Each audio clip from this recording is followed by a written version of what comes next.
Ibig nating lumahok sa larangan ng politika. Pag sinabing Reform PH Party, ang unang naisip natin ay eleksyon. Para bang ang halalan, yung eleksyon, the way we conduct it, will solve the basic problems of our country. Basic problems like nakasaad sa ating saligang batas. Pangalagaan ang life, buhay, liberty, kalayaan, property, yung ari-arian. At kanina, tinanong ko sina Atty. Mikey at Atty. Mark, no? Sabi ko, katugmat ba ng pangangailangan na ito yung kaligayahan? Life, liberty, property, and the pursuit of happiness. Kasi kung naman sa akin akmang-akma yun. So hindi sapat, para ano, baka?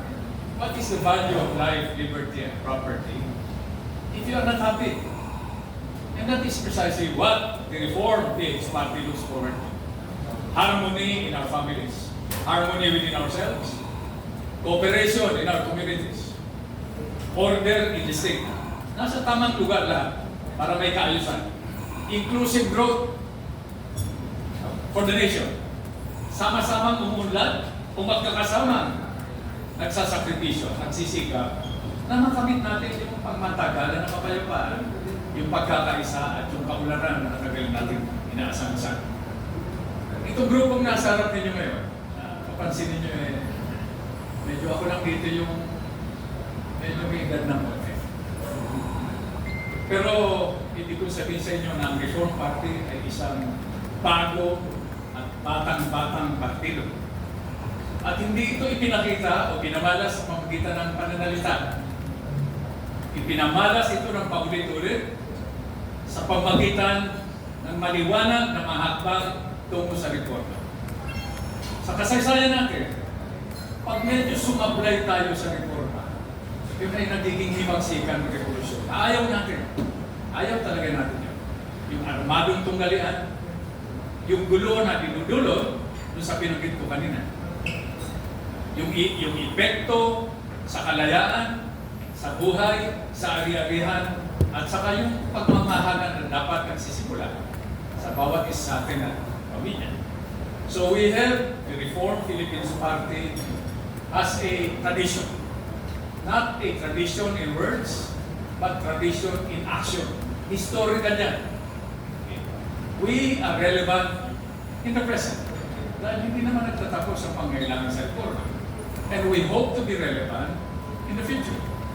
Hindi ito pagpipintas sa mga partido na nasa saksihan at narinig natin ngayon.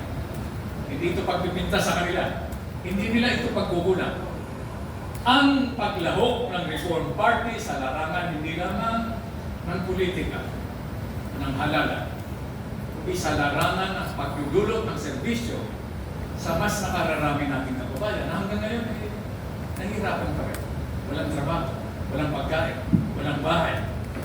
Pag nangangailangan ng gamot, hindi makapili ng gamot, hindi man lang maipadala sa barangay health center o sa ospital yung kanilang mga mahal sa buhay kapag nagkakasakit. At ngayon, may bagong sangkap itong mga pangangailangan ito.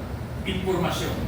At sinasabi ko sa inyo, ibabahagi ko sa inyo mga tika-professional media. Information, data, accurate, complete, and timely data is the new oil, the new gold. So yan ang mga pangangailangan na kailangan idulot sa pamamagitan ng maliwanag na serbisyo at plataforma at programa sa mga mamamayan natin nakikita ngayon. Now, ang mga prinsipyo na tinatayo namin nakasulat naman yan. Mamaya siguro, matapos ng Google Forum, kung may matanong kayo, i-Google na namin yun. Pero ang ibig kong ibahagi sa inyo, ang partidong ito ay may party discipline. Pinangako namin sa isa't isa na walang iwanan. Taglamig, tag-init, taghirap, taginhawa, hindi